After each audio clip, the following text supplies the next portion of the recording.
भाइयों एवं बहनों, जय श्री गुरुदत्त। आप सबका शाश्वत ज्ञान गिरनार से चैनल में स्वागत और अभिनंदन है।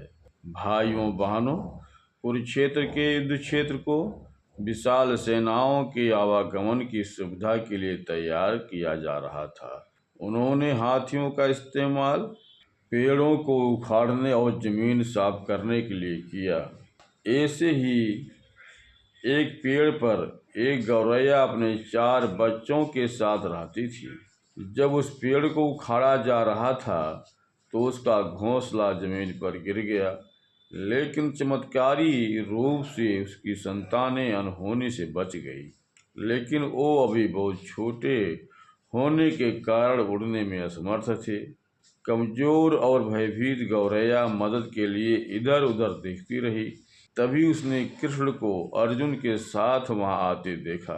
वे युद्ध के मैदान की जांच करने और युद्ध की शुरुआत से पहले जीतने की रणनीति तैयार करने के लिए वहां गए थे।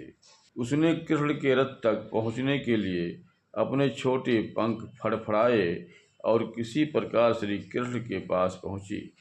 हे कृष्ण, कृपया मेरे बच्चों को बचाएं, क्योंकि लड़ाई शुरू होने पर कल उन्हें कुचल दिया जाएगा। सर्वव्यापी भगवान बोले, मैं तुम्हारी बात सुन रहा हूँ, लेकिन मैं प्रकृति के कानून में हस्तक्षेप नहीं कर सकता।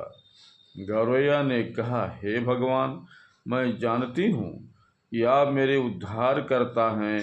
मैं अपने बच्चों के भाग्य को आपके हाथों में सौंपती हूँ।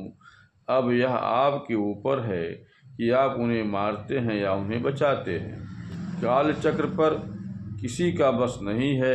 श्री कृष्ण ने एक साधारण व्यक्ति की तरह उससे बात की, जिसका आशय था कि वह ऐसा कुछ भी नहीं था जिसके बारे में वो कुछ भी कर सकते थे।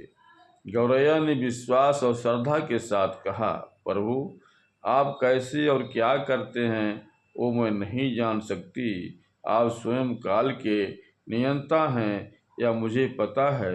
मैं सारी स्थिति एवं परिस्थिति एवं स्वयं को परिवार सहित आपको समर्पण करती हूँ। गौरैया और श्री कृष्ण के संवाद से अनभिज्ञ अर्जुन गौरैया को दूर भगाने की कोशिश करते हैं।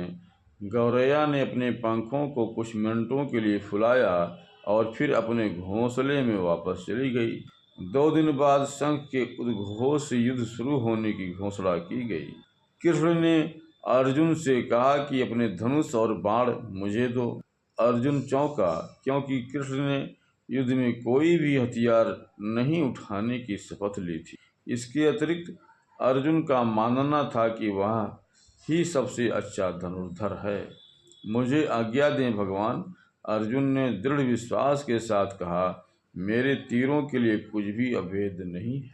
चुपचाप अर्जुन से धनुष लेकर कृष्ण ने एक हाथी को निशाना बनाया, लेकिन हाथी को मार के नीचे गिराने के बजाय तीर हाथी के गले की घंटी में जा टकराया और एक चिंगारी सी उड़ गई।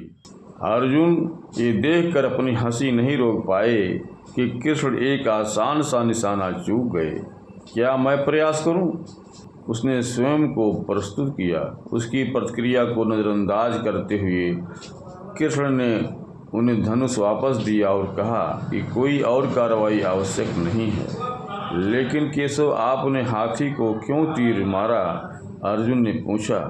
क्योंकि इस हाथी ने उस गौरैया के आश्रम, उसके घोंसले को, जो कि एक पेड़ पर था, उसको गिरा दिया था। कौन सी गौरैया? अर्जुन ने पूछा। इसके अतिरिक्त हाथी तो अभी स्वस्थ और जीवित है, केवल घंटी ही टूटकर गिरी है।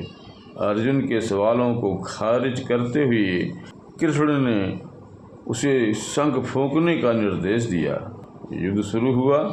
अगले 18 दिनों में कई जानें चली गईं। अंत में पांडवों की जीत हुई। एक बार फिर कृष्ण और अर्जुन को अपने साथ सुदूर क्षेत्र में भ्रमण करने के लिए ले गए। कई सौ अभी भी वहाँ हैं जो उनके अंतिम संस्कार का इंतजार कर रहे हैं। जंग का मैदान गंभीर अंगों और सिर बेजान सीढ़ियों और हाथियों से अटा पड़ा है। कृष्ण एक निश्चित स्थान पर रुके और एक घंटी जो कि हाथी पर बांधी जाती थी उसे देखकर विचार करने लगे। भगवान कृष्ण ने अर्जुन से कहा, क्या आप मेरे लिए यह घंटी उठाएंगे और इसे एक तरफ रख देंगे? निर्देश बिल्कुल सरल था, परंतु अर्जुन के समझ में नहीं आया। आखिरकार विशाल मैदान में जहाँ बहुत सी अन्य जीवों को साफ करने की जरूरत थी, कृष्ण उसे धातु के एक टुकड़े को रास्ते से हटाने के लिए क्यों कहेंगे? उन्होंने प्रश्नवाचक दृष्टि से उनकी ओर देखा।